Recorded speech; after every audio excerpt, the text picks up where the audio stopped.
back in the car. Okay. Anyway, what nobody can disagree with about rookie star, Springbok rookie star, whatever. You see the headline, right? So, great match. Great match indeed. Great match. Oh my god. Great match. I don't know. Great match indeed. I watched the full 80 minutes. You know, I was excited yet not surprised. You know, because I knew that they are winning. I knew that they are winning, but I didn't know by this margin. You know what I'm saying? But yeah, they won. Congrats to them.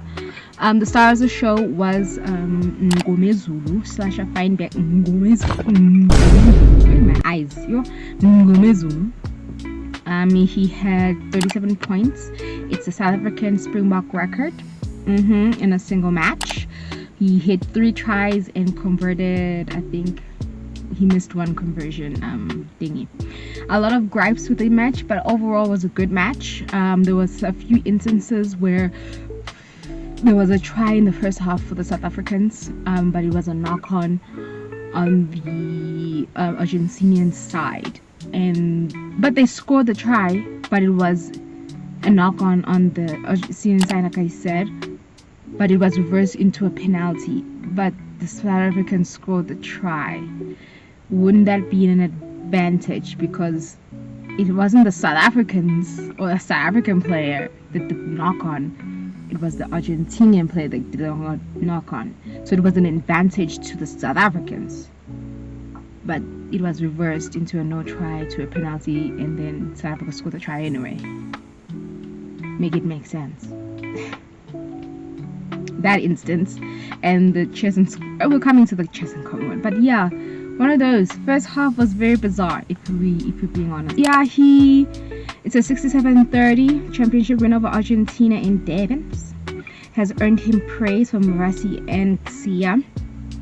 The 23-year-old racked 37 points, ellipsing Percy Montgomery's long-standing record of 35 against Namibia in 2007. A hat-trick tries with 10 kicks. Yes. So he did miss 1 in the first half though. This is what Rassi said, right? Yeah, nobody can disagree that he was brilliant on the day. Very much so, you know. A lot of pushing, travels, sidelines, into what you call these things when you get hurt when you play things, or when you physical injuries and stuff. So needs to say, then he says that's what we always try to say. If you just put someone in the consistency and expect them to be world class, it doesn't just happen overnight. Exactly. We grow a little bit against New Zealand, and then Australia, and then Wales. I think he's only on 11 caps now in June, so we'll grow. It takes time. Mani also played well. He was number 9. Sasha was number 10. I do believe that Mani plays great rugby when he's 9th and not when he's a direct 10. I think when he plays in a supporting role, he plays brilliantly with Sasha, with Andre 10. It doesn't matter. But when he's strictly 10, even though he played well against New Zealand, but when he plays at number 9, supporting the number 10, he does really good groundwork, like absolutely kicks, the setting up for almost tries to try. Hello, the carries. Hello, are we there? I thought dogs. Wow, that's his nickname. Okay, Damon didn't help him a lot. Damon Willems played well. Mani came on, and there were a lot of guys that played really well. None of us can disagree that Sasha was the man of the match. He did incredible things on the field, and also the man of the match in the New Zealand match also played well. Everyone played their best today, you know what I mean? And then one last thing, then he said there are a hell of a lot of players helping him. Mani, Damon, Brown, Tony Brown, Andre, everyone is helping each other here. No one can say you took my spot. It's not your spot, babes. Play. So yeah, even the captain said he played well. Okay, cool. Anyway, so that was a lot. It was a very good, very nice game. Yeah, now let's go to the nooks and crannies. I just wanted to celebrate the poor dudes. Okay, now we're going to the nooks and crannies. Now we're going to the blunder of the day. The blunder of the day was that Cheslin Colby, like right, this picture right here. Cheslin Colby stands silent, greets bizarre Cheslin Colby graph that gives Argentina a rugby championship try versus, and that was their last try. Someone in the comments were like, this is Cheslin Colby gave the first own goal in rugby, own try in rugby, almost like, you know, it was funny because so what happened was, in the first half, going to almost the halftime, there was a kick, back and forth kicking between the two players, and then Argentina kicked the ball and it landed on the try line, in the middle of the try, after the try line. Cheslin Colby got to it first. He decided to dot it down as a dead ball, right? So since it's a dead ball, you have to basically go back or restart the match. So as he taps it down as to indicate it's a dead ball, he drop kicks the ball to apparently to kick it to Damon. Either he wasn't aware, or I don't know what was going on. As he kicked it so casually. Apparently, by him drop kicking that ball, it became in motion and the match restarted. So in that case, when he kicked the ball, it landed in front of an Argentinian, it ricocheted off the pole into the Argentinian's position, and the Argentinian player converted a try. I was like, yeah, and I was like, and the commentators were like, in the Super Sport commentators were like, I think Argentina just scored a try. I was like, yeah. The whole stadium was silence. I was like in front of the TV, like, and then you could hear a pin drop in that stadium when they explained everything, and it said this is the explanation. Yeah, it says it resulted in a goal line drop out for the home team, right?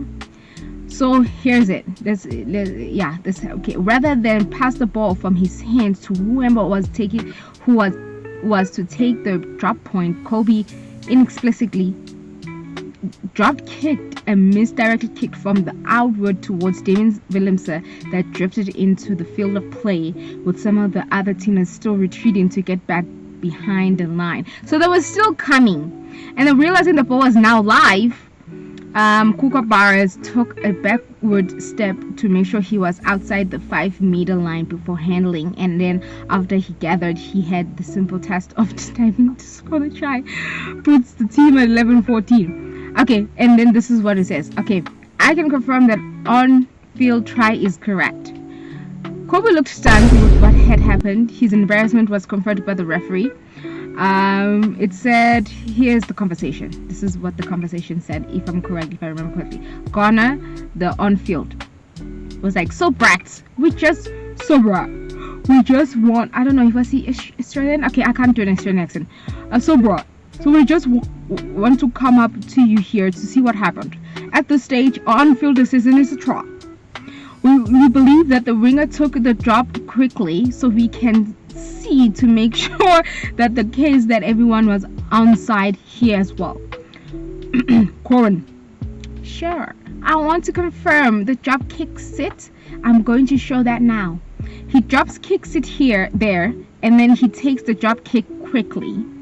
And now, which was Kobe, and now going to a wide camera angle so we can see a picture of everything else. The play was onside. And then he goes on to say he's outside the 5 meters when he gathers the ball, and then he grounds the ball, so I can confirm that your on-field try is correct.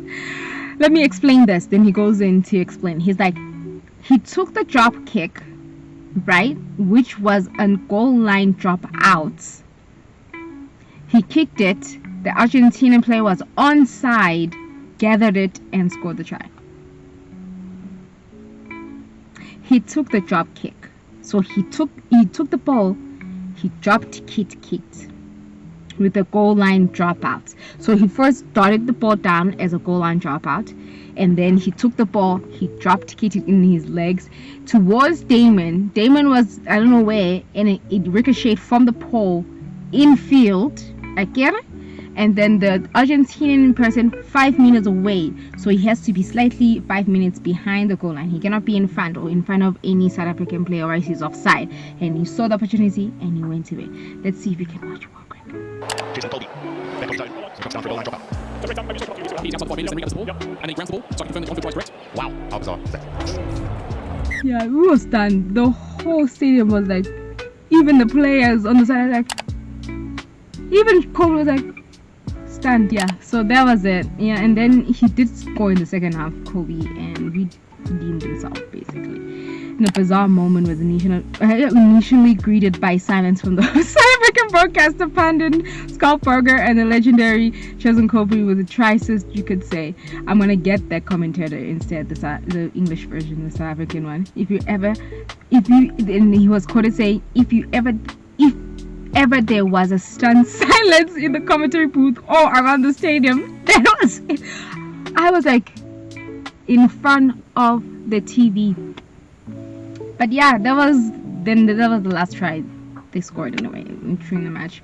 So that was very bizarre. And that's it.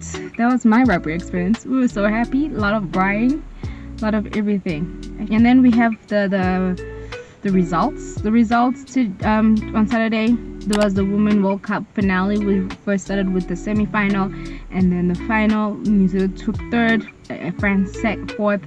Canada lost to England to take their home country. They won it in their homeland. Good for them. Good for them, for the English people.